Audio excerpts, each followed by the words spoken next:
அருட்பெருஞ்சோதி அருட்பெருஞ்சோதி தனிப்பெரும் கருணை அருட்பெருஞ்சோதி. எல்லா உயிர்களும் இன்புற்று வாழ்க, வள்ளல் மலரடி வாழ்க வாழ்க, கொல்லா விரதம் குவளை எல்லாம் ஓங்குக, நல்லோ நினைத்த நலம் பெறுக, நன்றி நினைத்த எல்லோரும் வாழ்க இசைந்து. உலக மக்களே, அறிவார்ந்த அன்பர்களே, ஆண்மநேய ஒருமைப்பாடுடைய அன்பர்களே, அருட்பெருஞ்சோதி ஆண்டவருடைய திருவிளையாடலை பார்த்து கொண்டிருக்கிறோம். அருட்பெருஞ்சோதி ஆண்டவர் இந்த பிரபஞ்சத்திலேயே நிறைய திருவிளையாடல்களை நடத்தி காட்டியிருக்கிறார்கள். கிரேத யுகம், திரேத யுகம், துவார யுகம், கலியுகம். கலியுகத்தினுடைய கடைசி திருவிளையாடலை தான் நாம் திருவெட்பாவில் இருந்து பார்த்து கொண்டிருக்கிறோம். 1823ஆம் ஆண்டு தொடங்கி 30/1/1874 இரவு 12 மணி வரையிலும் அருட்பெருஞ்சோதி ஆண்டவருடைய திருவிளையாடல் 51 ஆண்டுகள் நடந்து கொண்டிருந்தன. ஒவ்வொரு ஆண்டிலும் எப்படியெல்லாம் திருவிளையாடல் நடந்தது என்பதையும், தனது பிள்ளை, அதாவது தன்னுடைய செல்வ பிள்ளையை ஒரு தாயின் வழியாக இந்த மண்ணுலைக்கு வருவிக்க செய்து சுத்த சன்மார்க்கத்தை கொடுத்து உலக மக்களை காக்க வேண்டும் என்பதற்காகவும், உயிரினங்கள் மேல் பற்றுக்கொள்ள வேண்டும், உயிர் இறக்க வேண்டும் என்பதற்காகவும் வல்லப்பெருமானாய் தன்னுடைய மகனை அருட்பெருஞ்சாண்டவர் இந்த மண்ணுலைக்கு வருவிக்க செய்தார். வருவிக்க உற்ற ஆண்டிலிருந்து தனது மகனை எந்த விதமான அருளையும் கொடுக்காமல் மறைப்பு நிலையில் இருந்து கொண்டிருக்கிறார் அருட்பெருஞ்சோதி ஆண்டவர். பிள்ளை பெருமான் அவர்கள் ஒரு தாயின் வழியாக இந்த மண்ணுலைக்கு வருவிக்க உற்று 8 ஆண்டுகள் வரையிலும் தான் யார் என்ற தெரியாத நிலையில் இருந்து கொண்டிருக்கிறார்கள். 9வது ஆண்டிலே அருட்பெருஞ்சாண்டவர் தன் மகனை ஆட்கொண்டு, மகனை நீ என்னால் வருவிக்க உற்றவன் என்ற நிலையை மட்டும் உணர்த்திவிட்டு, உனக்கு முன்பருவம் பின்பருவம் காட்டி அருளை கொடுப்பேன் என்று சொல்லி புன்னகைத்து மறைந்து விடுகிறார். புன்னகை பூத்து மறைந்து விடுகிறார். சிரிச்சுக்கிட்டே மறைஞ்சுகிறார். வேற எந்த நிலையும் தன் மகனுக்கு கொடுக்கவில்லை. அப்போ அந்த நிலையில் நமது பிள்ளை பெருமான் அவர்கள் இறைவனால் வருவிக்க உற்றவன் என்ற நிலை மட்டும் அவருக்கு தெரிகிறது. மற்ற எந்த நிலையும் அவருக்கு தெரியாது. மறைப்பு நிலையை அருட்பெருஞ்சாண்டவர் கொடுத்துவிட்டு சென்று விடுகிறார். ஏனென்றால் அதுக்கு காரணம் இருக்கிறது. இந்த பிரபஞ்சம் தோன்றிய காலத்திலிருந்தே சமயங்களும் மார்க்கங்களும் மதங்களும் தோன்றி மக்களை அதிலே ஈடுபட செய்து தங்கள் தலைவர்களுக்கு ஏற்றபடி சைவ சமய தலைவர்கள், வைஷ்ணவ சமய தலைவர்கள், கௌபார சமய தலைவர்கள், இப்படி ஒவ்வொரு சமய தலைவர்களையும் உருவாக்கி அதற்கேற்றபடி ஆலயங்களை அமைத்து வழிபாட்டு முறைகளை அமைத்து மக்களை வழிபட செய்து விட்டார்கள். இந்த பிரபஞ்சம் தோன்றிய காலத்திலிருந்து ஏற்பட்ட இந்த யுகங்கள் 4 யுகங்களுக்குமே வயது உண்டு, கால அளவு உண்டு. அதன் பிறகு அந்த யுகங்கள்லாம் மறைந்துவிடும். அதே போன்று சமயங்களும் மதங்களும் மார்க்கங்களுக்கும் கால அளவு உண்டு, வயது அளவு உண்டு. அது சென்ற பிறகு உலக மக்களுக்கு என்று ஒரு ஆன்மீக பாதை தேவை. உலக மக்களை நல்படிப்படுத்த வேண்டும், நல்ல நெறியில் உலக மக்களை வாழ வைக்க வேண்டும், உலக மக்கள் சமரசமாக வாழ வேண்டும் என்பதற்காக சுத்த சன்மார்க்கத்தை நிறுவி அருட்பெருஞ்சோதி ஆண்டவர் தன் மகனிடம், தன் மகனுடைய கையில் ஒப்படைப்பதற்காக ஒரு தாயின் வழியாக இந்த மண்ணுலைக்கு வருவிக்க செய்தார் அருட்பெருஞ்சோதி ஆண்டவர். இதனுடைய உண்மைகள் எல்லாம் திருவெட்பாவிலே இருக்கிறது. அருட்பெருஞ்சோதி அகவலிலே உண்டு.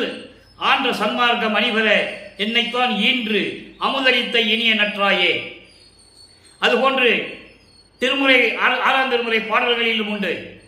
அகத்தை கருத்து புறத்தை வெளுத்திருந்த உலக அனைவரையும் சகத்தை திருத்தி சன்மார்க்கத்தை அடைவித்திட அவரும் இகத்தை பரத்தை பெற்று மகிழ்ந்திடுவதற்கென்றே என்னை உகத்தை இறைவன் வருவிக்க உற்றேன்.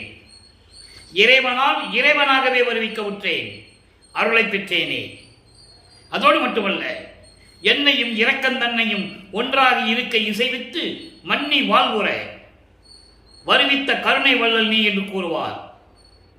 இப்படிப்பட்ட நிலையில் வல்லப்பெருமானவர்கள் வருவிக்க உற்று 9 ஆண்டுகள் வரையிலும் தான் யார் என்ற தெரியாத நிலையில் இருந்து கொண்டு, அதன் பிறகு அருட்பெருஞ்சாண்டவர் ஆண்டு கொண்ட பிறகு இறைவனால் வருவிக்க உற்ற மகன் என்று மட்டும் அவருக்கு தெரியும். வேற எந்த நிலையும் தெரியாது. மறைப்பு நிலையில் இருந்து கொண்டிருக்கிறார் அருட்பெருஞ்சோதி ஆண்டவர். அந்த மறைப்பு நிலையை தன் மகனுக்கு கொடுத்திருக்கிறார். காரணம், சமயங்களிலும் மதங்களிலும் மார்க்கங்களிலும் தன் மகனை ஈடுபட செய்ய வேண்டும். அதனுடைய உண்மைகளை உலக மக்களுக்கு சொல்ல வேண்டும்.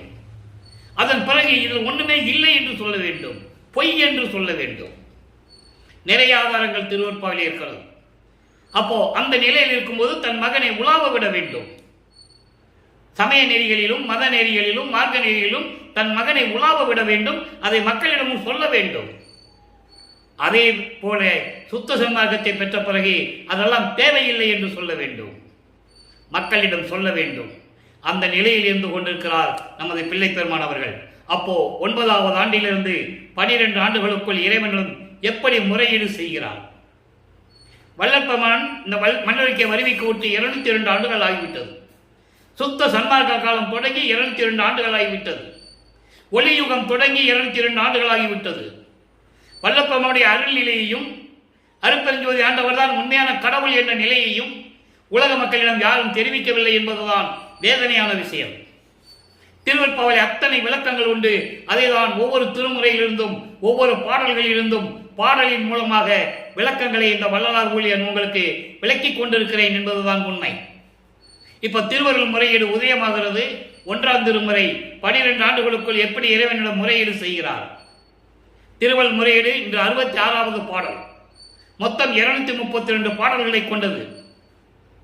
ஒவ்வொரு பாடலிலிருந்தும் வல்லற்பெருமான் நமது பிள்ளை பெருமான் அவர்கள் எப்படியெல்லாம் இறைவனிடம் முறையீடு செய்கிறார் என்பதை பார்த்து கொண்டிருக்கிறோம். நல்ல கவனிங்க. இறைவனுடைய நிலையை அடைய வேண்டும், தன் மகனை உருவாக்க வேண்டும், அதற்கான படிகளை கடந்து வைக்க வேண்டும், படிகளை கடந்து வர வேண்டும். அவரை அறியாமலேயே பிள்ளை பெருமான்மார்கள் அவரை அறியாமலேயே அந்த படிகளை கடந்து கொண்டிருக்கிறார். அருட்பெருஞ்சோதி ஆண்டவர் அவரை கடத்தி கொண்டிருக்கிறார். சினத்தை விட வேண்டும், காமத்தை விட வேண்டும். காமம், குரோதம், லோபம், மோகம், மதம், ஆச்சரியம் இந்த துரிசுகளை கடக்க வேண்டும், மாயைகளை கடக்க வேண்டும், மலங்களை நீக்க வேண்டும். இப்படி ஒவ்வொரு நிலைகளிலும் சரியை கிரிய யோகம் என்ற 12 நிலைகளையும் கடக்க வேண்டும். சங்கற்ப விகற்பங்களை கடக்க வேண்டும். அப்போ தன் மகனை அங்கே இருக்க சொல்லணும், அவர் அனுபவிக்கணும், அதை அதுக்கப்புறம் அதை விடணும். இந்த நிலையை தான் நம்ம பார்த்துருக்கோம். நல்லா கவனிங்க. சினத்தாலும் காமத்தினாலும் சொல்றார் பாருங்க. சினத்தினாலும் காமத்தினாலும் என்னை திகைப்பிக்கும் இம்மனத்தால் உறும் உயிர் போதாமை என்று மதித்து சுற்றும் இனத்தாலும் அன்றலைன் மதித்து சுற்றும் இனம். நல்ல கவனிங்க, இருக்கு விளக்கம் நிறைய இருக்கு, நல்ல கவனிக்கணும். அந்த இனம் ஏன் சொல்றாரு? அந்த சுற்றத்தை ஏன் சுற்றம் சொல்றாரு? உறவுகளை உறவினர் ஏன் சொல்றாரு? புரிஞ்சுக்கணும் நீங்க. இப்ப அந்த விளக்கத்தை தரப்போறோம். இனத்தினாலும் வாழ்க்கை இடும்பையினாலும் இழைக்க வைத்தாய் அனத்தான் புகழும் பதத்தோய் இது நின் அருளுக்கு அழகே. முறையீடு செய்கிறார்.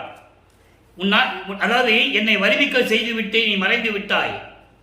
இந்த உலக வாழ்க்கையிலே நான் படுகின்ற துன்பங்கள் ஒரு தாயின் வழியாக நான் வருவிக்க விட்டதனால் ஏற்பட்ட சுற்றம், அதான் இனம் என்று சொல்லுகிறார். இவருக்கு இனம் இல்லை, உறவு இல்லை, யாருமே இல்லை. அவர் ஒவ்வொரு யுகத்திலேயும் இருந்தவர். அருட்பெருஞ்சோதி ஆண்டவரின் பிள்ளையாக ஒவ்வொரு யுகத்திலேயும் இருந்தவர், அடியனாக இருந்தவர். எல்லாம் சொல்றாரு, பாட்டில் இருக்கு. அப்போ வருவிக்க விட்டதனால் ஏற்பட்ட உறவு, வருவிக்க விட்டதனால் ஏற்பட்ட இனம், வருவிக்க விட்டதனால் ஏற்பட்ட சுற்றம், சொந்தம், பந்தம் எல்லாமே அவருக்கென்று சொந்த பந்தம் எதுவும் இல்லை. நல்லா புரிஞ்சுக்கணும் நீங்க. இப்ப சொல்றாரு, கோபத்தினாலும் காமத்தினாலும் என்னை தீட்டு வைத்துக் கொண்டிருக்கின்ற, துன்புறுத்திக் கொண்டிருக்கின்ற இந்த மனத்தால் வருகின்ற துயரங்கள் இருக்கிறதே, அது போதாது என்று நல்ல கவனிக்க நண்பர்களே. இறைவனால் வருவிக்க உற்ற மகன் என்று தெரிந்து விட்டது, வெளியே சொல்ல முடியாது. வருவிக்க விட்டதுனால அந்த குடும்பத்தில் இருக்கிறவங்கிட்ட நீ சொல்ல முடியாது, சுத்தி இருக்கிற கூட விளையாடுற பிள்ளைங்கிட்ட சொல்ல முடியாது, நண்பர்கள்ட்ட சொல்ல முடியாது. எவ்வளவு ஒரு நிலை பாருங்க, நினைச்சு பாருங்களேன். சொல்லவும் கூடாது, நான் இறைவனுடைய மகன் சொல்லவும் கூடாது. இப்படிப்பட்ட ஒரு நிலையில் இருக்கும்போது நம்ம என்ன பண்ணுவோம்? பீத்திக்கிட்டு இருப்போம். நான் இறைவன் பிள்ளைப்பன் சொல்லிக்கிட்டு இருப்போம். நல்லா கவனிக்கணும் நீங்க. இப்படியெல்லாம் சொல்ல முடியாமல் கோபமும் காமமும் என்னை சுற்றி கொண்டு என்னை திகைத்து வைத்துக் கொண்டிருக்கின்ற நேரத்தில் என்னை சேர்ந்த துன்பங்களும் துயரங்களும் போதாது என்று எக்ஸ்ட்ரா வேற பிளஸ் போதாதென்று நீ என்னை வருவிக்க விட்டு சென்று விட்டாய் ஒரு குடும்பத்திலே, ஒரு தாயின் வழியாக. அதனால் ஏற்பட்ட சொந்தங்கள், அந்த இனம், அவங்களும் சேர்ந்துக்கிட்டு இந்த உலக வாழ்க்கையினுடைய துன்பங்கள், அதை இடும்புன்னு சொல்றாரு. இப்படி துன்பங்களை எல்லாம் வைத்துக்கொண்டு என்னை இழைக்க வைத்து விட்டாய், மனம் வருந்தும்படி செய்து விட்டாய். அதாவது அனத்தான் புகழும். அனத்தான் என்பது அன்னப்பறவையை வாகனமாக உடையவன் பிரம்மன். அன்னப்பறவையை வாகனமாக உடைய பிரமன் போற்றி வணங்கக்கூடிய இறைவா. நல்ல கவனிக்கணும். இங்க பிரம்மன் திருமாலெல்லாம் போற்றி வணங்கக்கூடிய இறைவன் சொல்லுவார். சுத்த சன்மார்க்கத்தை பெற்ற பிறகு, இவரை இறைவனான பிறகு, இவங்க அத்தனை பேரும் வளர்ப்பமான கும்பிடுவாங்க. பாட்டில் இருக்கே. இந்த நிலையை உலக மக்களிடம் யாரும் சொல்லவில்லை. சொன்னாதானே அவருடைய இறைநிலை தெரியும், கடவுள் நிலை தெரியும். ஆக அதாவது பிரம்மன் வணங்கக்கூடிய இறைவனே, இது உன் அருளுக்கு அழகா? நான் உன் மகன் அல்லவா? உன்னால் வருவிக்க உற்றவன் அல்லவா? விரைவில் எனக்கு அருள வேண்டும் என்று சொல்லி இந்த திருவருள் முறையீடு செய்கிறார். சரி, இப்ப திருவருள் முறையீடு முடிஞ்சிடுச்சு. அடுத்த கட்டத்துக்கு போகணும். 13வது ஆண்டு தொடங்குகிறது. நான் ஏற்கனவே கூறியிருக்கிறேன், விளக்கம் கொடுத்திருக்கிறேன். வள்ளற்பமான பற்றி பேசும்போது வயதை குறிப்பிடக்கூடாது. இறைவனுக்கு ஏது வயது? அவர் இறைவனுடைய மகன், அருட்பெருஞ்சோதி ஆண்டவருடைய செல்வ மகன், செல்வ பிள்ளை. திருவருட்பாவிலே இருக்கு. ஆக அப்படின்னா எப்படி வருவிக்க விட்டால் ஒரு தாயின் வழியாக நின்று கேட்கலாம். அதை வளர்ப்பமானே கூறுகிறார். உபசாரத்தால் பெற்ற தந்தை என்பான் ஒருவனுடைய சுக்கில அணுவிலிருந்து என்னை காப்பாற்றி, அதன் பிறகு உபசாரத்தால் பெற்ற ஒரு தாய் என்பால் ஒருத்தியின் கருவறையிலே இருக்கும் போது திருவிளையாடல் செய்து எனக்கு அருளினாயே என்று கூறுவார். ஆக இப்படியெல்லாம் இறைவனுடைய திருவிளையாடல் நடந்து கொண்டிருந்தது. இப்போ 13வது ஆண்டு தொடங்குகிறது. வருவிக்க உற்று 13வது தொடங்கும் போது திருவொற்றியூர் செல்லுகிறார். ஏன் சென்றார்? மனம் தூண்டுகிறது. அங்கு அருட்பெருஞ்சாண்டவர் தூண்டுகிறார். போடா திருவொற்றியூருக்கு, போமகனே என்று சொல்லி தூண்டுது, மனம் தூண்டுது. இவர் திருவொற்றியூர் செல்லுகிறார். அங்கே 2ஆம் திருமுறை உருவாகிறது. பதிகம் 9 அவலத்து அழுங்கள். அவலத்து அழுங்கள் என்பது இழிவு நிலைக்கு வருந்தி முறையீடு செய்வது இறைவனிடம். அழுங்கள், அழுங்கள் என்ன? வருந்துவது. அப்போ எப்படி முறையீடு செய்கிறார்? நல்ல கவனிக்கணும். 2ஆம் திருமுறை உருவாகிறது. 16 ஆண்டுகளுக்குள் என்ன நடந்தது? 2வது எட்டில் இருந்து கொண்டிருக்கிறார் வல்லப்பெருமான். ஈரட்ட 16. அருட்பெருஞ்சாண்டவருடைய கடைசி தன்னுடைய திருவிளையாடலை தன் மகனிடம் 51 ஆண்டுகள் திருவிளையாடல் செய்கிறார். அதை 8 8ஆக பிரிக்கிறார். கடைசி 3 வருஷம் 6 8 48 போது கடைசியில் 3 வருடங்கள் இருக்குது. அதுதான் கிளைமேக்ஸ். அப்போ இந்த 2வது எட்டில் 16 ஆண்டுகளுக்குள் இந்த அவலத்தலங்கள் எப்படி உருவாகிறது, அந்த பாடலை எப்படி இறைவனிடம் சொல்லுகிறார்? நல்லா கவனிக்கணும். அவலத்தலங்கள் பாடல் 5வது பாடல் 2ஆம் திருமுறை பதிகம் 9. ஏன் நான் இவ்வளவு விளக்கமா சொல்றேன்னா உங்களுக்கு புரியணும். திருவருட்பா கற்பனை அல்ல, கதை அல்ல, பிரபஞ்சத்தின் உண்மைகள் அடங்கிய இறைவன் ஏற்கனவே 4 யுகங்களில் நடந்த திருவிளையாடல்கள். அதன் பிறகு தன் மகனிடம் அருட்பெருஞ்சோதி ஆண்டவர் செய்த திருவிளையாடல் எல்லாமே திருவருட்பாவில் இருக்கு. அப்ப பாடல் மூலியமா சொன்னாதான் உங்களுக்கு நம்பிக்கை வரும், ஒரு உறுதி வரும். உங்களுக்கு இவ்வளவு இருக்கிறதா, நமக்கு தெரியாம போயிட்டு அருட்பெருஞ்சோதி ஆண்டவர் என்ற ஒரு கடவுள் இருப்பதை யாரும் சொல்லலையே என்ற எண்ணம் உங்களுக்கு தோன்றும்.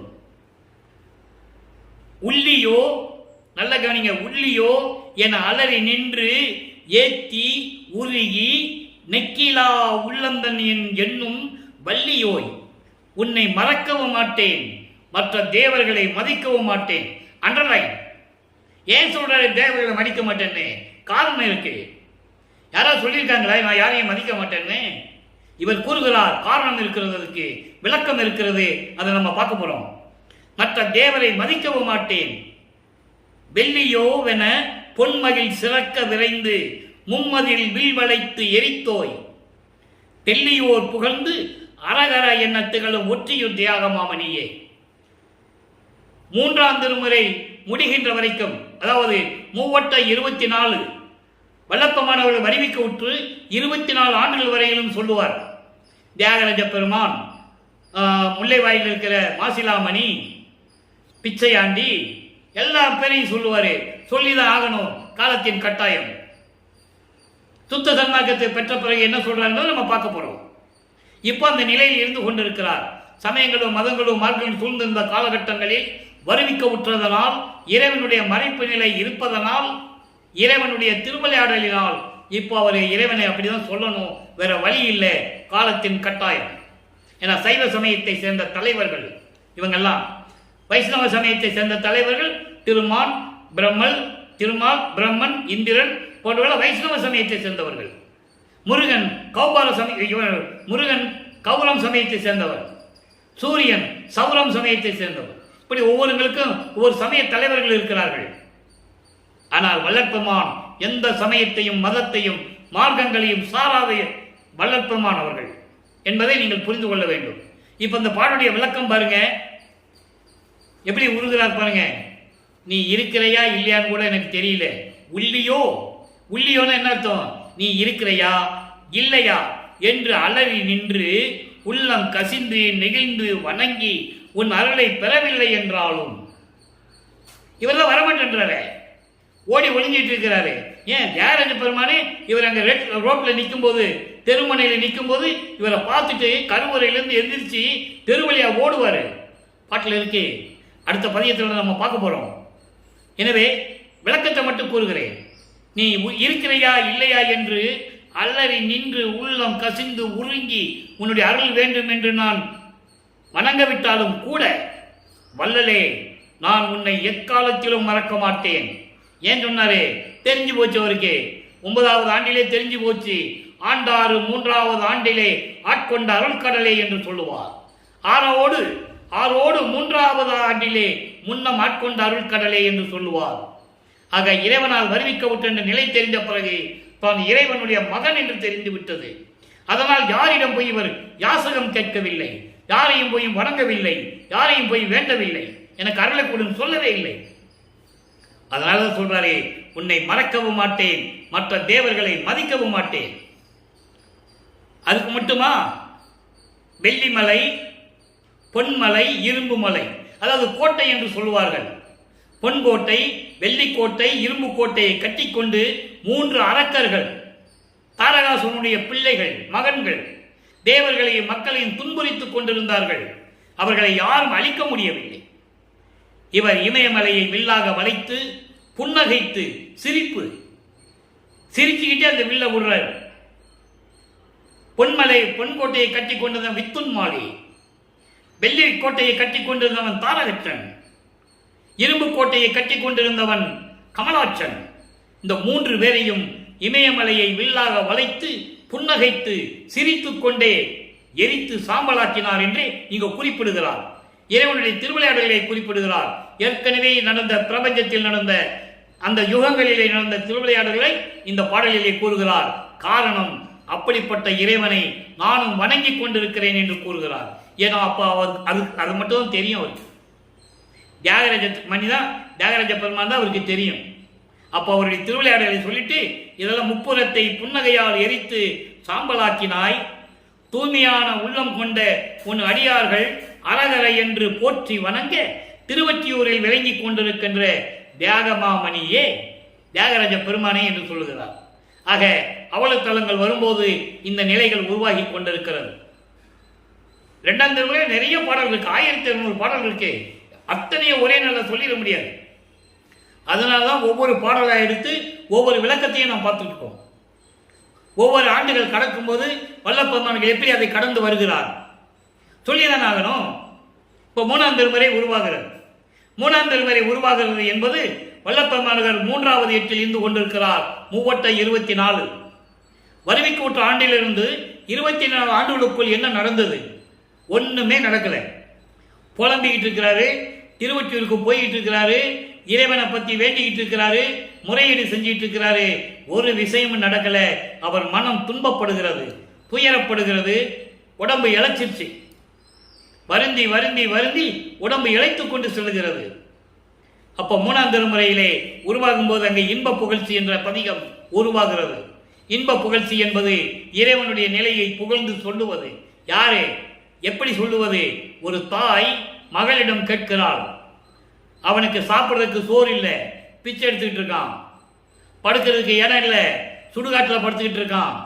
குளிக்கிறது இல்லை, உடம்பெல்லாம் பிணங்கள் எரிந்த சாம்பலை பூசிக்கிட்டு இருக்கான், மண்டை ஓடுகளை மாலையா போட்டுக்கிட்டு இருக்கான், கழுத்துல பாம்புகளை வச்சுக்கிட்டு இருக்கான், தலையில ஒரு பொண்ணை வச்சுக்கிட்டு இருக்கான், கங்கைய இடது பக்கத்தில் ஒரு பொண்ணை வச்சுக்கிட்டு இருக்கான். நீ நீ போய் எங்க உட்காருவ? ஒரு உலகியலிலே ஒரு பெண் ஒரு ஆணை காதலிக்கிறாள். அந்த பெண்ணுடைய தாய் அவனை பற்றி விசாரிக்கிறாள். அந்த நிலையை இங்க சொல்றார். நல்லா புரிஞ்சுக்கணும் நீங்க. ஏன்னா காதலை சொல்லும்போது ஒரு பெண்ணை உருவகப்படுத்தி சொன்னாலும் நல்லா இருக்கும். அந்த நிலையிலிருந்து இந்த பாடலை அருளியிருக்கிறார்கள். வேற ஒன்றும் இல்லை, விளக்கத்தை பாருங்க, நான் கொடுக்குறேன். இப்போ முதல்ல பாடல் இன்ப புகழ்ச்சி பதிகம் 7 3ஆம் திருமுறை. கருதும் அவரை வெளிக்கு இழுப்பார், கருதும் அவரை வெளிக்கு இருப்பார், காணாது எல்லாம் காட்டி நிற்பார், மருதில் உறைவார், ஒற்றிதனில் வதிவார், புறத்தை மலைவில்லால் பொருது முடிப்பார் போல் நகைப்பார், பூவுண்டு உறங்கும் புது வெள்ளை எருதில் வருவார், மகளே நீ ஏதுக்கு அவரை விளைந்தனையே. இப்படிப்பட்ட இருக்கின்றவன நீ காதலிச்சு நீ என்னத்த சுகத்தை பார்க்க போற? எவ்வளவு பெரிய உண்மையை வருவிக்க உற்று 24 ஆண்டுகள் வரையிலும் எந்த விதமான சுகத்தை பெறவில்லை, இறைவன் வந்து அருளவில்லை, மறைமுகமாகவே இருந்து கொண்டிருக்கிறார். அந்த நிலையை தான் உலக மக்களுக்கு சொல்றாரே, இப்படிப்பட்ட இறைவன் எல்லாம் இருந்தும் எனக்கு எந்த விதமான பலனும் இல்லை என்பதை உலக மக்களுக்கு தெரிவிக்கிறார். இதுதான் விஷயம். எப்படி? கருதும் அவரை வெளிக்கு இழுப்பார், அவரை வணங்குகின்றவர்களுக்கு மோட்ச வீட்டை காட்டுவார், காணாத காட்சியெல்லாம் காட்டி கொடுப்பார், மருதில் உறைவார். மருது என்பது திருவடை மருதூர். அங்கே திருவிளையாடல் நடந்ததை கூறுகிறார். திருவடு மருதியில் உறைவார், ஒற்றிதனிலும் இருந்து கொண்டிருக்கிறார். திருவொற்றியிலும் இருக்கிறாரு. திருவொற்றியில் எப்போ வந்தாரு? திருவாரூர்லேருந்து வந்தாரு. யார் கூட்டு வந்தது? சுந்தரம் கூட்டு வந்தார். அதுக்கு பிறகு இவர் அங்கே போகல, திருவாரூருக்கு போகல, திருவொற்றியிலே இருந்துட்டார். அப்போ திருவொற்றிகளில் இருப்பார், புறத்தை, அதான் ஏற்கனவே சொன்னது, முறையீடுல சொன்னார்ல, அந்த படவை இங்கே இருக்கு. முப்புறத்தை எரித்தவர், 3 கோட்டைகளுடைய அரக்கர்களை வித்துன்மாலி, தாரகச்சன், கமலாச்சனுடைய கோட்டைகள் எல்லாம் எரித்து புன்னகையால் எரித்து சாம்பலாக்கியவர், புதான மாலைகளை சூடிக்கொண்ட வெள்ளை காளை மீது வருவார். நந்தி, சிவன் கோயிலுக்கு போனால் அங்கே நந்தி தான் முதல்ல இருக்கும். வர்றவங்க என்ன பண்ணுவாங்க? மாலைகளை போட்டுக்கிட்டே இருப்பாங்க. அதை சொல்றாரு. காளை மீது புது மாலைகளை போட்டிருப்பாங்க. அந்த மாலை அணிந்து கொண்டிருந்த காளை மீது வருவார். மகளே நீ ஏதுக்கு அவரை விளம்பினையே, நீ எதுக்கு அவனை காதலிச்சேன்னு உள்ளம் கேட்குது. தாய் மகளிடம் கேட்பது போல, உள்ளம் தன்னிடம் கேட்பது போல உலக மக்களுக்கு சொல்லுகிறார். உலக மக்களை, என் மனம் கேட்கிறது, இந்த நிலையில் நான் இருந்து கொண்டிருக்கிறேன். இப்படிப்பட்ட இறைவன் இன்னும் வந்து எனக்கு அருளை கொடுக்கவில்லை. எல்லாம் சொல்றாங்க. சும்மா தினமும் போய் திருவொற்றியூருக்கு போயிட்டு இருக்கியே, அங்க போய் நீ என்னத்த சுகத்தை கண்ட? ஏன் பைத்தியக்கார மாதிரி திரிஞ்சிட்டு இருக்க? இதெல்லாம் சொல்றாங்க, பாட்டில் வருது. நம்ம பின்னால போக போக பார்ப்போம். இனம் சொல்லுது, சுற்றம் சொல்லுது, பந்தம் சொல்லுது. சுற்றம் என்பது வருவிக்க விட்டதனால் ஏற்பட்ட சுற்றம். அதை நீங்க நல்லா புரிஞ்சுக்கணும். அவருக்கு சுற்றம் பந்தம் எதுவுமே கிடையாது. பற்றுகள் அனைத்தும் பற்றற்ற தவித்தவர். அகவலை சொல்வார், பற்றுகள் அனைத்தையும் பற்றற தவித்து எனது அற்றமும் நீக்கி அருப்பெருஞ்சோதி. அகவல்ல வரும். ஆக பற்றுகள் இல்லாதவர், பந்த பாசங்கள் இல்லாதவர். அவர் இறை நிலையில் இருந்து கொண்டிருப்பவர் மறைப்பு நிலையில் இருந்ததனால் அது அவருக்கு தெரியவில்லை என்பதை நீங்கள் புரிந்து கொள்ள வேண்டும். இப்போ 24 ஆண்டுகள் வரைக்கும் எந்த நிலையும் கிடைக்கல. அப்போ அவர் மனம் எப்படி இருக்கும்? மக்களை யோசிச்சு பார்த்தீங்களா? இறைவனால் வருவிக்க விட்டும் தெரிஞ்சு போச்சு, இறைவனுடைய மகன் தெரிஞ்சு போச்சு. ஒன்னும் சொல்லவும் முடியல, வெளியே பேசவும் முடியல. அவமானங்கள், துன்பங்கள், துயரங்கள், அவமானங்கள், ஏளன பேச்சுகள், இதை அவர் வாங்கிட்டு இருக்கிறார். அப்போ அவர் மனநிலை எப்படி இருக்கும் புரிஞ்சுக்கணும் நீங்க. இப்ப 4வது திருமறை உருவாகிறது. அப்போ வல்லப்பெருமான் அவர்கள் வருவிக்க விட்டு 32 ஆண்டுகள். இப்ப இடையில ஒரு விளக்கம் இருக்கு. அப்படின்னா அவர் எப்படி சாப்பிட்டாரு? அத ஒரு பாடல்ல சொல்றாரு. உலக என்னை நீ ஆட்கொண்ட பிறகு உலக அறிவு எனக்கு வந்த நாள் முதல் இந்நாள் வரையிலும் நான் உண்ட உணவெல்லாம் உன்னுடைய திருவிளையாடலால் அமுதமாக மாறிவிட்டது சொல்லுவார். ஆக இவர் சாப்பிட்ற மாதிரி தெரியும், சாப்பாடு உடம்புல போக. அதுக்குதான் தத்துவ சித்தின்னு சொல்லுவார். இப்படியெல்லாம் நிலைகளை அவர் பெற்றுக் கொண்டிருக்கிறார். இது அவருக்கு தெரியாமலேயே நடந்து கொண்டிருக்கிறது. இப்ப 4ஆம் திருமுறை உருவாகிறது. வருவிக்க உற்று 32 ஆண்டுகள் ஆகிவிட்டது. 25வது ஆண்டிலிருந்து 32 ஆண்டுகளுக்குள், அந்த 8 ஆண்டுகளுக்குள் இறைவனுடைய திருவிளையாடல் என்ன நடந்தது? முக்கியமாக 27வது ஆண்டு தனக்கோடி அம்மையாருக்கு திருமாங்கல்யம் பூட்டி அந்த அம்மாவுக்கு மோட்ச வீட்டை காட்டி விமோசனத்தை காட்டியது. அப்போ அந்த திருமணத்தின் போது பிரம்மன், திருமால், ருத்திரன் போன்ற தேவர்கள் எல்லாம் வந்து வாழ்த்த அங்கே அமர்ந்து கொண்டிருக்கிறார்கள். என் தந்தை அருப்பெருஞ்சோதி ஆண்டவரும் என் தாய் சிவகாமி வள்ளியும் வரவில்லை என்ற என மனத்துயரம், என் மனம் எப்படி துன்பப்பட்டது தெரியுமா என்று பாடலிலே கூறுகிறார். அது அருட்பிரகாச மாலை, திரு அருட்பிரகாச மாலையில் இருக்கிறது. நம்ம அடுத்த பதியத்தில் நம்ம அதான் பார்க்க போறோம். 100 பாடலுடைய விளக்கம் ஏற்கனவே நம்ம யூடியூப் சேனலில் நீங்க பார்த்துக்கலாம். இருந்தாலும் இறைவனுடைய திருவிளையாடலை சொல்லும்போது ஒவ்வொரு பாடலுடைய விளக்கம் உலக மக்களுக்கு தேவைப்படுகிறது. இப்போ 27வது ஆண்டு அந்த திருவிளையாடல் முடிஞ்சது. ஆனால் உலகில் செவி வந்த கேள்விகள்லாம் நீங்கள் கேட்டிருப்பீர்கள். முதல்ல திருமணம் வேண்டான்னு சொன்னாரு, எனக்கு பற்று இல்லைன்னு சொன்னாரு. ஆனால் அக்கா பொண்ணை நீ தான் கல்யாணம் பண்ணணும்னு சொன்னாங்க, அதனால நான் கல்யாணம் பண்ணேன்னு சொல்லுவாரு. இது வந்து உலகியல் விளக்கம். ஆனால் இறைவனுடைய திருவிளையாடல் விளக்கம் என்பது இவர் தாலி கட்டி தான் ஆகணும். ஏன்னா அந்த நிலையை மேலே விண்ணுலகத்திலிருந்து வரும்போதே, ஒரு தாயின் வழியாக வருவதற்கு முன்னாலேயே, ஒரு தாயின் கருவறையிலே இருப்பதற்கு முன்னாலேயே இது திட்டமிட்ட செயல். பாட்டில் இருக்கு, ஒரு மாது பெற்ற மகன் பொருட்டாக உவந்த முன்ன ஒரு மாமனாகி வழக்குரைத்தாய், என் வழக்கு உரைத்ததற்கு இருநிலத்து போல் வேடங்கட்டி இருத்திக்களோ, திருமால் வணங்கும் பதத்துவா யான் உன் சிறுவன் என்றே பாடல் இருக்கே. நம்ம ஏற்கனவே அந்த பாடலுக்கு நம்ம திருவருள் முறையில் விளக்கம் சொல்லியாச்சு. ஆக இது ஏற்கனவே இறைவனுடைய திருவிளையாடல் திட்டமிட்ட செயல். அதனால்தான் அந்த நிகழ்வு நடக்கிறது. அதை பாடல்களை சொல்லுகிறார் வல்லப்பமானவர்கள் என்பதை இங்கே நான் பதிவு செய்ய கடமைப்பட்டிருக்கிறேன். சரி, இப்போ 27வது ஆண்டு அந்த அம்மையாருக்கு நான் திருமாங்கல்யம் பூட்டி எல்லாத்தையும் கொடுத்துட்டாரு. இப்போ 32 ஆண்டு முடிய போகுது. அந்த நிலையில் சமயங்களையும் மதங்களையும் மார்க்கங்களையும் அருப்பெருஞ்சாண்டவர் விட சொல்லுகிறார், விட்டு விடுகிறார். அதற்கான ஒரு நிலை அன்பு மாலையிலே இன்று நாம் பார்க்க போகிறோம். அன்பு மாலை 22வது பாடல்.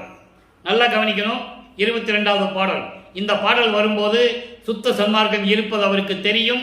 தந்தையிலிருந்து வாங்க வேண்டும். இன்னும் வாங்கல. சென்னையிலிருந்து 33வது ஆண்டு கிளம்பும் போது அங்கே சிவஞான வெளிக்கு செல்லுகிறார். அங்க வச்சுதான் எல்லாம் நடக்குது. இங்க பேசுற மாதிரி, மேடையில பேசுற மாதிரி அவர் இங்க இருப்பாருங்க. 6 மாசம் எங்கேயாவது ஓடி போயிடுவாருங்க, காணாம போயிடுவாரு. அப்பெல்லாம் 6 மாசம் கழிச்சு எங்கேயாவது போயிட்டு திரிஞ்சிட்டு வருவாரு அப்படின்லாம் சொல்லுவாங்க.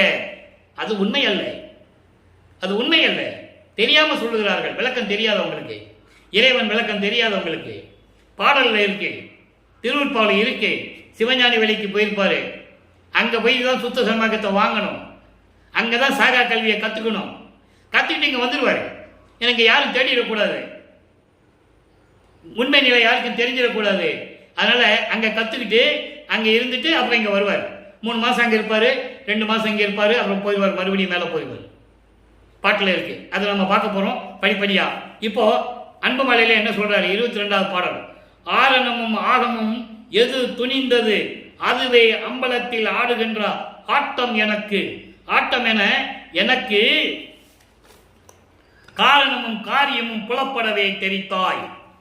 ஆரணம் என்பது வேதங்கள். ரிக்வேதம், யசுர்வேதம், சாமவேதம், அதர்வண வேதம். இது ஆரணங்கள், இதான் வேதங்கள். ஆகமங்கள் என்பது சிவநெறி நூல்கள் 28 சமய நூல்கள். இப்ப வேதங்களும் ஆரணங்களும் எது உறுதியானது என்று எனக்கு அம்பலத்திலே திருவிளையாடல் செய்து அதன் ஆட்டம் என்று சொல்லுகிறார். எனக்கு திருவிளையாடல் செய்து அதன் விளக்கத்தை எப்படி காரணமும் காரியமும் புலப்பட தெரித்தாய். காரணம் என்பது நோக்கம், காரியம் என்பது செயலாற்றுதல். நல்லா புரிஞ்சுக்கணும். காரணம் என்பது நோக்கம். ஏதாவது ஒரு செயலை செய்ய வேண்டும் என்ற ஒரு நோக்கம் ஏற்கனவே ஏற்பட்டுவிடும். அந்த நோக்கத்தை நிறைவேற்ற வேண்டும், அதான் காரியம். ஆக இப்படி காரணமும் காரியமும் நோக்கமும் அதனுடைய அருளாக்கமும் அருள் செயலும் விளங்கும்படி எனக்கு அம்பலத்திலே திருவிளையாடல் செய்து எனக்கு காட்டினாய் என்று சொல்லுகிறார். நல்லா புரிஞ்சுக்கணும். வல்லப்பெருமான் சாதாரண மனிதனாகவே பிறந்து மனிதனாக வாழ்ந்து என்னமோ தவம் செஞ்சு என்னமோ அருளை எடுத்து போன மாதிரி தான் பேசுவாங்க. இல்லை, அவர் இயற்கையாகவே ஒவ்வொரு யுகத்திலையும் இருந்தவர். திருவெட்பாவிலே அத்தனை ஆதாரங்கள் உண்டு, யாரும் மறுக்க முடியாது. அப்போ காரணமும் காரியமும் புலப்பட வேதங்களும் ஆகமங்களும் எது உறுதியானது என்று அந்த நோக்கத்தையும் அதனுடைய செயலாற்று முறையையும் எனக்கு அம்பலத்திலே திருவிளையாடல் செய்து எனக்கு விளங்கும்படி தெளிவாக எனக்கு எடுத்துரைத்தாய். கண்ணுதலே இங்கே இதற்கு கைமாறு ஒன்று அறியே. கண்ணுதலே நெற்றிக்கண் உடைய இறைவனே. எப்படி சொல்ற பாருங்க, அருப்பெருஞ்சோதின்னு சொல்ல மாட்டார், நல்லா புரிஞ்சுக்கணும். அப்போ அவருக்கு அந்த நிலை தான் தெரியும். கண்ணுதலே இதற்கு கைமாறு ஒன்று அறியே. நான் என்ன கைமாறு செய்ய போறேன்?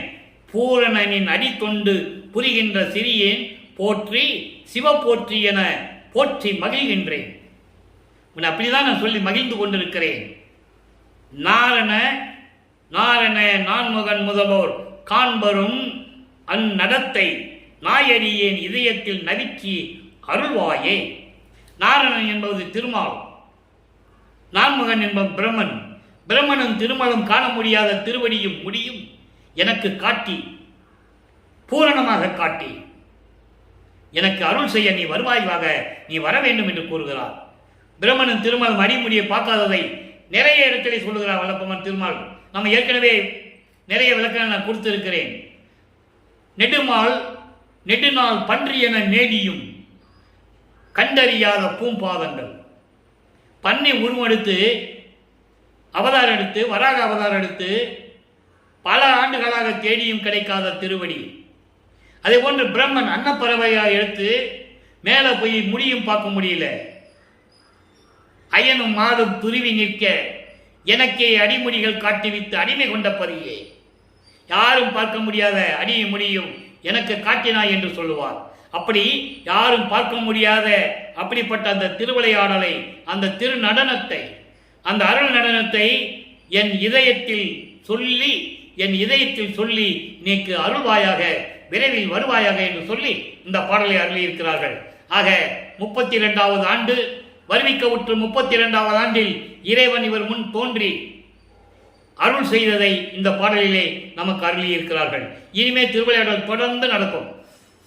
3ஆம் திருமுறை வரைக்கும் 24 ஆண்டுகள் வரைக்கும் எந்த நிலையும் நடக்காது. இனிமே ஒவ்வொரு திருமுறையிலும், ஒவ்வொரு பாடலிலும், ஒவ்வொரு பதியத்திலும் எப்படி எல்லாம் திருவிளையாடல் நடந்தது அந்த விளக்கத்தை பார்க்க போறோம். இப்ப சுத்த சன்மார்க்கத்தை வாங்கியாச்சு. இப்போ முதல்ல விண்ணப்பம் வைக்கிறார். பிள்ளை பெரு விண்ணப்பம். இறைவனுடைய மகன் செல்வ பிள்ளை தன் மகனுக்கு விண்ணப்பம் வைக்கிறார். பெரும் விண்ணப்பம். 6ஆம் திருமுறை பதிகம் 20 பிள்ளை பெரு விண்ணப்பம் 111வது பாடல். இந்த உலகியல என்ன நடக்கும்? குடும்பத்தில் ஒரு பிள்ளைங்க தந்தை இருந்தால் என்ன நடக்கும் என்பதை இந்த பாடலிலே கூறுகிறார். நல்லா பார்க்கணும். தன்னை காண்பறிய தலைவனே. எப்படி சொல்றாரு? தன்னை காண்பறிய தலைவனே. இறைவனுடைய அருள் தன்மையை யாரும் பார்க்க முடியாது. அப்படிப்பட்ட அரிய நிலையில் இருக்கின்ற சுத்த சன்மார்க்க தலைவனே, எல்லா தேவர்களுக்கும் தலைவனே, ஆதியும் அந்தமெல்லாம் தோன்றிய இறைவனே, அருட்பெருஞ்சோதியே. அதுக்குதான் பொருள். அந்த ஒரு வரிக்கு இத்தனை பொருள் இருக்கிறது. எனது தந்தையே சொல்லிட்டாரா? எனது தந்தையே, சகத்தில் மக்கள் வன்மை வார்த்தைகளால் தந்தையர் தம்மை வைகின்றார். வள்ளலே, மருந்தே, என் மனக்கனிவே, என் இரு கண்ணே, என் உயிருக்கு இசைந்த மெய்த்துணையே, நின் மனம் வெறுப்ப பேசியது உண்டோ? நின் பதத்தானை நான் அறியே. எப்படி சொல்ற பாருங்க. இந்த உலகியலில் இருக்கின்ற பிள்ளைகள், தான் பெற்ற பிள்ளைகள் தந்தையர்களை, அப்பாக்களை எப்படி திட்டுறாங்க? வன்மை வார்த்தைகளால், தீய வார்த்தைகளால், கொடிய வார்த்தைகளால், மனதை புண்படுத்தக்கூடிய அந்த வார்த்தைகளை பயன்படுத்தி இந்த உலகத்தில் இருக்கின்ற பிள்ளைகள், தான் பெற்ற பிள்ளைகள் தந்தையர்களை, அப்பாக்களை திட்டுகிறார்கள். வள்ளலே, இறைவனே, மருந்தேன்னு சொல்றார் இறைவனே. மருந்து என்ற வார்த்தைக்கு விளக்கம் நிறைய இருக்கு. மருந்து என்பது பிறவி துன்பத்தை நீக்கக்கூடிய மருந்தாக விளங்கக்கூடிய அருட்பெருஞ்சோதி ஆண்டவர். துன்பங்களையும் உயிரினங்களின் துன்பங்களையும் துயரங்களையும் பிணிகளையும் நீக்கக்கூடிய மருந்து போன்று இருந்து நீக்கக்கூடிய இறைவன் அருட்பெருஞ்சோதி. அதான் மருந்துன்னு சொல்றாரு. ஆக உலகியல்ல பிள்ளைகள்லாம் அப்பாக்களை இப்படியெல்லாம் திட்டுறாங்க. இறைவனே, என் நிறை கண்ணே, என் உயிருக்கு விரும்பிய, என் உயிருக்கு பிடித்த நெய்த்துணையே, உண்மையான துணையே, நின் மனம் வெறுப்ப, உன் மனம் நோகும்படி, உன் மனம் வருந்தும்படி நான் என்னைக்காவது பேசியது உண்டா? எப்படி சொல்ற பாருங்க, நான் என்னைக்காவது பேசியது உண்டா? உன் திருவுள்ளம் அறியுமே, உன் திருவடி மீது சத்தியம். இதுக்கு மேல நான் என்ன சொல்ல முடியும்? இதுக்கு மேல எனக்கு ஒன்றும் தெரியல சொல்றதுக்குன்னு சொல்றேன். ஆக இதை ஏன் சொல்றாருன்னா, 32 வருஷம் என்னை பாடா படுத்தின இல்லை, பேசாம செல்வ பிள்ளையா உங்ககிட்ட செல்வமா வளர்ந்துகிட்டு இருந்தேன். என்னை தங்க தொட்டிலையும் வைர தொட்டிலையும் தாளாட்டி சீராட்டி பாராட்டி அருளமுதம் ஊட்டி என்னை வளர்த்துக்கிட்டு இருந்த என்ன ஒரு தாய் வயிற்றுல ஒரு கருவறையில இருட்டறையில ஒரு துர்நாற்றம் பிடிச்ச இடத்துல வச்சுட்டு வந்துட்டே இல்லை. அதுக்கப்புறம் வந்து என்னை ஆட்கொண்டைய 32 ஆண்டுகள் வரைக்கும் நீ என்ன செஞ்ச? எனக்கு நான் என்னைக்காவது ஒரு நாள் உன்னை திட்டிருப்பேனா? எவ்வளவு அற்புதமா சொல்றாரு பாருங்க. மனம் புல்லரிக்குது, அப்படியே உள்ளம் புல்லரிக்குது. உன்னை என்னைக்காவது உன்னை நான் திட்டிருப்பேனா? எவ்வளவு அழுதுருப்பேன், எவ்வளவு புரண்டிருப்பேன், எவ்வளவு புலம்பிருப்பேன். உன் திருவுள்ளக்கு தெரியுமே, உன் மீது சத்தியம், உன் திருவடி மீது சத்தியம். இதுக்கு மேல நான் என்ன சொல்றதுன்னு சொல்லி இந்த பெரு விண்ணப்பத்தை வைக்கிறார். அடுத்து பாருங்க, ஆன்ம தரிசனம் பதிகம் 22 ஆன்ம தரிசனம். ஆன்ம தரிசனம் பாருங்க, 8வது பாடல். நல்லா கவனிங்க. பித்தெல்லாம் உடைய ஆன்ம தரிசனம் என்பது என்ன? இறைவனுடைய செயலை நினைத்து இந்த ஆன்மா எப்படி இன்பமாகிறது, அதனுடைய நிலை என்ன? பித்தெல்லாம் உடைய உலகர்தம் கலக பிதற்றியெல்லாம் என்று ஒளிந்திடுமோ? நல்லா கவனிக்கணும். என்று ஒளிந்திடுமோ? சத்தெல்லாம் ஒன்று என்று உணர்ந்த சன்மார்க்க சங்கம் என்று ஓங்குமோ? என்று ஓங்குமோ? தலைமை சித்தெல்லாம் வல்ல சித்தன் என்று உருமோ? தெரிந்திலேன் என துயர்ந்து இருந்தேன், ஒத்தெல்லாம் உனது திருவுள்ளம் அறிந்தது, உரைப்பது என் அடிக்கடி உனக்கே. பாடல். அன்பர்களே, பாடல் மட்டும்தான் நான் எழுதிட்டு வருவேன். விளக்கம் இறைவன் சொல்ற விளக்கம் தான். ஏற்கனவே 6 திருமுறைக்கும் வல்லப்பமான் எனது தந்தை தயவால் 6 திருமுறைக்கு விளக்கத்தை பெற்று 6 திருமுறைக்கு விளக்கம் எழுதியிருக்கிறேன். அவருடைய தயவால் அதை வைத்துதான் உங்களுக்கு நான் விளக்கம் கூறிக்கொண்டிருக்கிறேன். எந்த பாடல் கொடுத்தாலும் சரி திருவருட்பாவிலே என்னால் விளக்கம் தர முடியும். அது இறைவனுடைய விளக்கம், உலகியல் விளக்கமோ நூல் விளக்கமோ அல்ல என்பதை இங்க நான் தெரிவித்துக் கொள்ள கடமைப்பட்டிருக்கிறேன். பித்தெல்லாம் உடைய உலகர்தம் கலக பிதற்றியெல்லாம் என்று ஒளிந்திடுமோ? அப்பங்கிட்ட கேட்கிறார். பைத்தியம் பிடித்துக் கொண்டிருக்கின்ற உலக மக்கள் எல்லாம் சண்டையிட்டுக் கொண்டிருக்கிறார்கள், சண்டை மூட்டிவிட்டு பார்த்து வேடிக்கை பார்த்துக் கொண்டிருக்கிறார்கள். இது என்னைக்கு ஒளியும்? என்னைக்கு இது ஒளிஞ்சு போகும்னு தெரியலையே. சத்தெல்லாம் ஒன்று என்று உணர்ந்த சன்மார்க்க சங்கம் என்று ஓங்குமோ? எப்படி வருகிறார் பாருங்க. அதாவது எல்லா உண்மைகள் நிறைந்த, இயற்கை உண்மைகள் நிறைந்த இந்த சுத்த சன்மார்க்கத்தினுடைய நெறிகள் என்னைக்கு நிலைத்து நிற்குமோ, என்னைக்கு உலக மக்கள்கிட்ட போய் விளங்குமோ தெரியல. ஏன் சொல்றாருன்னா, நல்லா புரிஞ்சுக்கணும். ஒரு சூட்சமமான இறைவன் கொடுத்த விளக்கம் இருக்கிறது இதுக்குள்ள, இந்த வரிக்குள்ள இருக்குது. ஏன் உலக மக்கள் அப்படி இருக்கிறாங்கன்னா, அறியாமையில் இருந்து கொண்டிருக்கிறார்கள். சுத்த சன்மார்க்க நெறிகளை உலக மக்களிடம் யாரும் சொல்லவில்லை. சமயங்களையும் மதங்களையும் மார்க்கங்களையும் உடனும் சொல்லணும். அதான் சுத்த சன்மார்க்கம். நீ அங்க இருந்துட்டு வான்னு சொல்றது சுத்த சன்மார்க்கம் அல்ல. அப்போ மக்களுக்கு அது விளங்கல. எப்பவுமே ஒரு செயலை உறுதியாக சொல்ல வேண்டும், அதான் உங்களுக்கு விளங்கும். அப்போ சுத்த சன்மார்க்கம் என்னென்ன? நீ உருவ வழிபாடு செய்யக்கூடாது, இங்க வந்தா நமச்சியான்னு சொல்லக்கூடாது. நமச்சியான்னு சொன்னா நீ அங்கேயே இருந்துக்கோ, இங்க வந்து அர்ப்பணிங்க வந்து சொல்லணும். அப்பதான் சுத்த சன்மார்க்கம் விளங்கும். அதான் இங்க சொல்ற. என்று ஓங்குமோ? உலக மக்கள் இப்படியெல்லாம் அறியாமையில் இருந்து இங்கேயும் அங்கேயும் காலை வச்சுக்கிட்டு இப்படியெல்லாம் தெரிஞ்சுக்கிட்டு இருக்காங்க. சுத்த சன்மார்க்கத்துடைய விளக்கம் தெரியல, நானும் சொல்லி பார்த்தேன், யாரும் கேட்கிற மாதிரி இல்லைன்ற தெளிவா சொல்ற. கொலையும் பிள்ளையும் தவிர்த்துதான் உள்ள வரணும்னு சொல்ற. அதுக்கு அவருக்கு பிறகு யாரும் சொல்லல. சும்மா எழுதி போட்டா போதுமா? வர்றவங்கிட்ட சொல்லணும், அங்க ஒரு ஆளை போட்டு சொல்லணும். இந்த மாதிரிப்பா, இந்த மாதிரி விஷயம் சுத்த சன்மார்க்கத்துக்கு இங்கெல்லாம் இப்படிதான் வரணும் அப்படி சொன்னா தெரியாம வந்தவங்க கூட அப்புறம் தெரிஞ்சுக்குவாங்க. சொன்னாதானே தெரியும். அந்த நிலையை சொல்லுகிறாருங்க. என்று ஓங்குமோ தலைமை சித்தெல்லாம் வல்லவ சித்தன் என்று உருமோ. என்னைக்கு நீ வரப்போறியோ தெரியலையே. அடுத்து பின்னால் சொல்வாரு, வந்துட்டாரு, வரப்போற நேரம் வந்துருச்சுன்னு சொல்லுவார். அப்படி தலைமை சித்தெல்லாம் சித்தன் என்று உருமோ தெரிந்திலேன், எனக்கு தெரியல, நான் மன குழப்பத்தில் இருக்கிறேன், துயர்ந்து இருந்தேன், ரொம்ப வருத்தப்பட்டுக்கிட்டு இருந்தேன். ஆனா எனக்கு தெரிஞ்சு விட்டது, விடிவு காலம் வந்து விட்டது, இறைவன் வரப்போகிறார் என்பதை இங்கு சொல்லுகிறார். ஒத்தெல்லாம் உனது திருவுளம் அறிந்தது. இதெல்லாம் உனக்கு தெரியும். நான் சொன்னதெல்லாம் உனக்கு உள்ளத்துக்கு தெரியும். இதை ஏன் நான் அடிக்கடி உங்ககிட்ட சொல்லியிருக்கிறேன்னா, என்னுடைய ஆற்றாமை, மனம் ஒத்துக்கல, சொல்றேன். உலக மக்கள் இப்படிலாம் இருக்காங்கன்னு விரிவையா சொல்றேன்னு சொல்றாரு. அடுத்து பாருங்க, சிவ தரிசனம். சிவ தரிசனம் என்பது அருப்பஞ்சோதி ஆண்டவரின் தரிசனம். சிவம் என்பது வேறு, சிவன் என்பது வேறு. நான் ஏற்கனவே விளக்கம் அதுக்கு கொடுத்திருக்கிறேன். சிவ தரிசனம் பாருங்க, 2வது பாடல். சொல்லவனே, பொருளவனே, துரிய பதத்தவனே, தூயவனே, நேயவனே, ஜோதி உருவானவனே, நல்லவனே, நன்னிதியே, ஞான சபாபதியே. இங்க நமச்சிவாயன் வருதா, சிவாயனமன் வருதா, சிவபெருமான் வருதா, தியாகராஜ பெருமான் வருதா, நடராஜன் வருதா, சொக்கநாதன் வருதா? வராது. அது சைவ சமய தலைவருடைய பெயர்னு ஏற்கனவே சொல்லிட்டாரு. இப்போ அருப்பஞாண்டவர் பெயரை சொல்றாரு. இப்படிப்பட்ட இறைவனே, நாயகனே, தாயகனே, தாய் போன்று அன்பு கொண்ட இறைவனே, என் நண்பனே, அனைத்தும் அல்லவனே ஆனவனே. அனைத்தும் அல்லவனே ஆனவனே என்பது எல்லாமே ஆனவன். அரு உருன்னு சொல்றார். அல்லவன்னா அரு, உள்ளவன்னா உரு. அரு உருவில் இருக்கின்ற இறைவனும் சொல்றார். அம்மை, அப்பா, என்னை ஆண்டவனே, என்னை ஆட்கொண்ட இறைவனே, தாண்டவனே, அருள்நடனம் செய்து கொண்டு திருவிளையாடல் செய்து கொண்டிருக்கின்ற இறைவனே, அருள் குருவே, எல்லாம் வல்லவனே, சிவகாமி வள்ளி மணவாளா. சிவகாமி வள்ளி என் அம்மை, அம்மையின் கணவனே, மன்னவனே, என்னவனே, வந்து அருள்க விரைந்தே. சீக்கிரம் வந்து எனக்கு அருளை கொடுக்குன்னு சொல்றாரு. அதுக்கு இறைவனை இப்படியெல்லாம் வாழ்த்துகிறார். ஒரு இடத்துலயாவது சமயங்களும் மதங்களும் மார்க்கங்களும் சொல்லப்பட்ட பேர் வந்துச்சா? வராது.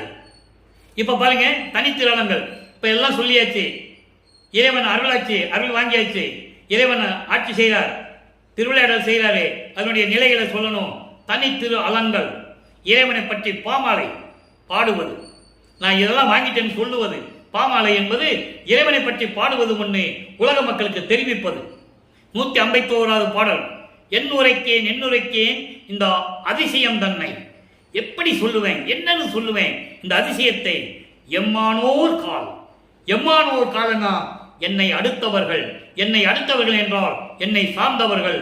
என்னை சார்ந்தவர்கள் என்றால் சுத்த சன்மார்க்கத்தை சேர்ந்த அன்பர்கள். அதை எம்மானோர் சொல்றேன்.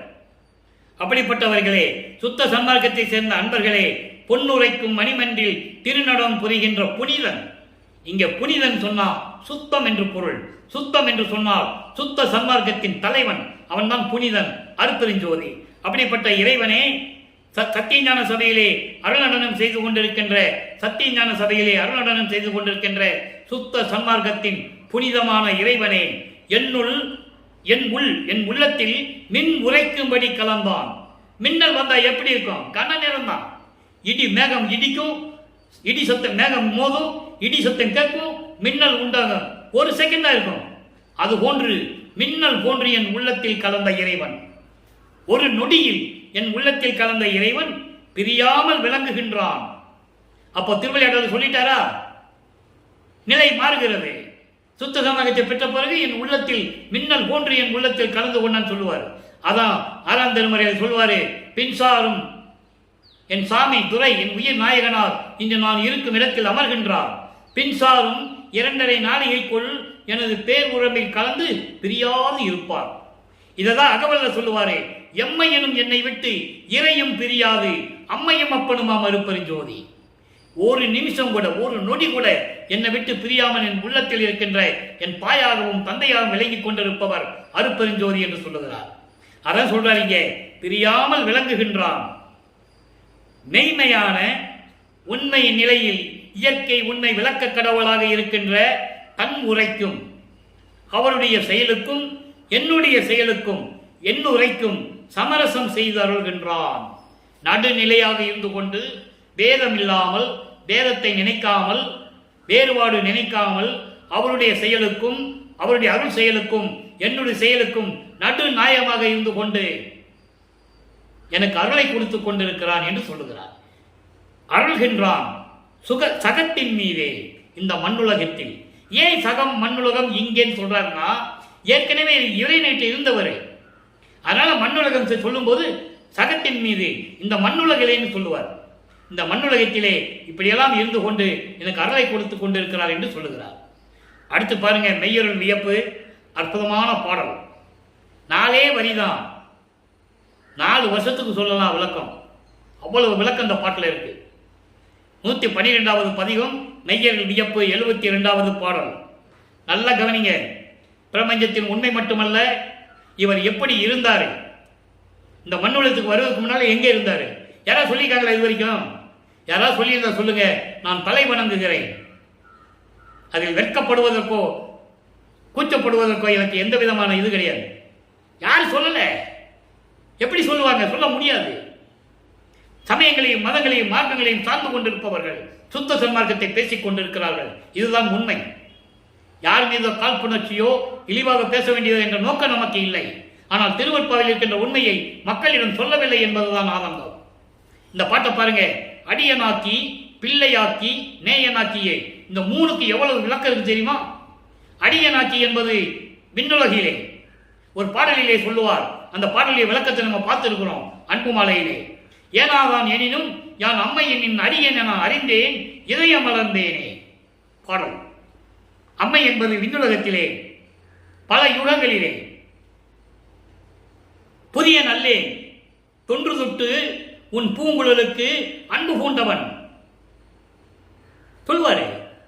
புதியன் என்ற என்னை போக்குதொரு நீர் பூர்வித்தினும் பிரபஞ்சம் தோன்றிய காலத்திலிருந்தே உன் திருவடிக்கு நான் அடிமை பூண்டவன் என்று சொல்லுவார். அதான் இங்க சொல்றாரு, என்னை அடியனாக்கி, அதன் பிறகு பிள்ளையாக்கி.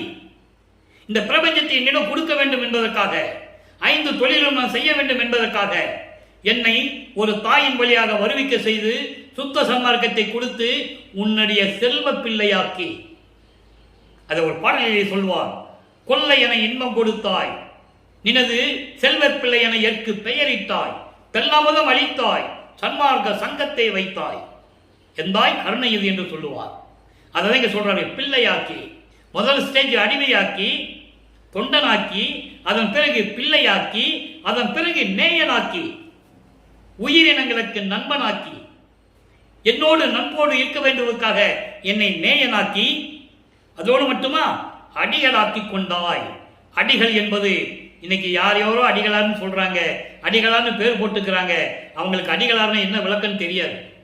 அடிகளார் என்பது இறைவன் அவனோடு கலந்து இருக்க வேண்டும், அவனை இறைவனாக்கி இருக்க வேண்டும். அவன்தான் அடிகளார். அடிகளாக்கி கொண்டாய். அதான் அருப்பெருஞ்சிவாண்டவர் இவரோடு கலந்ததை கூறுகிறார். இவர் போய் கலக்கல, அவர் தான் வராரு. அடிகளாக்கி கொண்டாய். அடுத்த ஒரு வார்த்தை சொல்லுவாரு, அவலம் நீக்கியே. அவலம் என்பது பிறப்பு இறப்பு என்ற துன்பத்தை நீக்கி, அதை ஒரு பாடலிலே சொல்லுவார். 7 உலக அவத்தை விட்டு ஏறினேன் மேல்நிலை, ஊழிதோறும் ஊழி உயிர் தலைத்து ஓங்கினன். நான் ஒவ்வொரு யுகத்தில் இருந்தேன்னு சொல்றாரு. ஆலியான் அயனும் அதிசயத்திட. ஆலியான்னா கடல்ல இருக்கிறவன் திருமாலு, அயன்னா பிரம்மன். அவங்கள அதிசயமா பார்க்கிறாங்க. காரணம் என்ன? பிரம்மன் படைக்கும் தொழிலை செய்து கொண்டிருக்கிறான், திருமால் காக்கும் தொழிலை செய்து கொண்டிருக்கிறான். இந்த 2 இவரிடத்தில் நடக்கல. பிரம்மனால் படைக்கப்பட்டவர் அல்ல வல்லற்பெருமான், திருமாலால் காக்கப்பட்டவர் அல்ல வல்லற்பெருமான். அதான் சொல்றாரு, அவங்க அதிசயமா பார்க்கிறாங்க. பிரம்மன் சொல்றான், நான் இவனை படைக்கவே இல்லையன்றான். திருமாலை நான் இவனை காத்த, இவனுக்கு எந்த விதமான செயலை நான் கொடுக்கலன்னு அதிசயமா பார்த்து கொண்டிருக்க, வாலி மன்றோங்கும் அருப்பெருஞ்சோதி மன்னவரே என்று சொல்லுவார். எவ்வளவு விளக்கனுக்கு தெரியுமா? அதோடு மட்டுமல்ல, படி உலோரும் வானுலோரும் இதனை நோக்கி, அதாவது படி உலர்னா இந்த மண்ணுலகத்தில் இருக்கிறவங்க, வானுலர்னா விண்ணுலகத்தில் இருக்கிறவங்க பார்க்கிறாங்க. இதை பதியும் ஓரவாரான் என்பான் பரிவி ஜெயிக்கியே. கடவுளுக்கும் ஓரவஞ்சனை இருக்கிறது, எல்லாமே மகனுக்கே கொடுத்து கொண்டிருக்கிறார் என்று பரிதாபமாக பார்த்து கொண்டிருக்கிறார்கள். எவ்வளவு பெரிய பிரபஞ்சத்தின் உண்மையை கூறுகிறார் என்பதை அன்பர்களை நீங்கள் புரிந்து கொள்ள வேண்டும். அடுத்து சொல்றார் பாருங்க, எங்க 113வது பதிகம் அம்பலவாணர் வருகை. 8வது பாடல் 9வது பாடல் விளக்கம் சுருக்கமாக சொல்றேன், நேரம் கடந்து கொண்டிருக்கிறது. அச்சுதர் நான்முகர் உச்சியில் மிச்சும் அடிக்கமலத்திரை வாரி. பிரம்மனும் திருமாலும், அச்சுதன் என்பது திருமால், பிரம்மனும் திருமாலும் கை தூக்கி, தலைக்கு மேல கை தூக்கி வணங்கி கொண்டிருக்கிறார்கள். அப்படிப்பட்ட இறைவனே, அவர்கள் பார்க்க முடியாத அடியையும் முடியும் வைத்துக் கொண்டிருக்கின்ற இறைவனே, திருவிளையாடலில் செய்வதில் வல்லமையான இறைவனே, அண்டருக்கு அரும்பதம். அண்டர் என்பது தேவர்கள், தேவர்கள் பார்க்க முடியாத இறைவன் தொண்டருக்கு எளிதில் அளித்திடவாரி. தொண்டர்கள் என்பது இங்கே சுத்த சன்மார்க்கத்தை சேர்ந்த அன்பர்கள். வேற யாருக்கும் முழுமையாக அருளை கிடைக்காது. அது 100% விளப்பம் சொல்றேன். மித்தவங்களுக்கு பரிகாரம் தான் கிடைக்கும். இறைவனுடைய அருள் யார் கிடைக்கணும்னா சுத்த சன்மார்க்கத்தை சேர்ந்த அன்பர்கள். அவன் தான் கொலையும் புலையும் விட்டிருக்க முடியும், உயிரின் மீது இரக்கம் காட்ட முடியும், ஜீவகாரண ஒழுக்கத்தை கடைபிடிக்க முடியும். இந்திர ஒழுக்கம், கர்ண ஒழுக்கம், ஆன்ம ஒழுக்கம், ஜீவ ஒழுக்கம், 4 ஒழுக்கங்களையும் கடைபிடிக்கக்கூடியவன் சுத்த சன்மார்க்கத்தை சேர்ந்த தொண்டன் தான். அன்பர்கள் என்பதை இங்கே நான் பதிவு செய்ய கடமைப்பட்டிருக்கிறேன். அப்படிப்பட்ட இறைவனே, கலித்து என்னை ஆண்டிலே வாரி, மகிழ்வோடு இந்த மண்ணுலகத்திலே ஆண்டு கொண்டீரே என்று சொல்லி இந்த திருவிளையாடலை இன்றோடு முடிக்கிறார். நாளை திருவிளையாடல் தொடரும். எனவே அன்பர்களே, நீங்களாம் சுத்த சன்மார்க்கத்தில் சேர்ந்து இறைவனை வழங்கி இறைவனுடைய அருளையும் செல்வங்களை எல்லாம் பெற்றுக்கொண்டு நீங்கள் வாழ்வாங்க வாழ வேண்டும் என்று இறைவனுடைய தயவோடையும் கருணையோடையும் வாழ்த்தி விடைபெறுவது இந்த வள்ளலார் ஊழியன். மீண்டும் நாளை சந்திப்போம். நன்றி, வணக்கம். அருட்பெருஞ்சோதி அருட்பெருஞ்சோதி, தனிப்பெருங்கருணை அருட்பெருஞ்சோதி. அருட்பெருஞ்சோதி திருவிளையாடல் நாளையும் தொடரும்.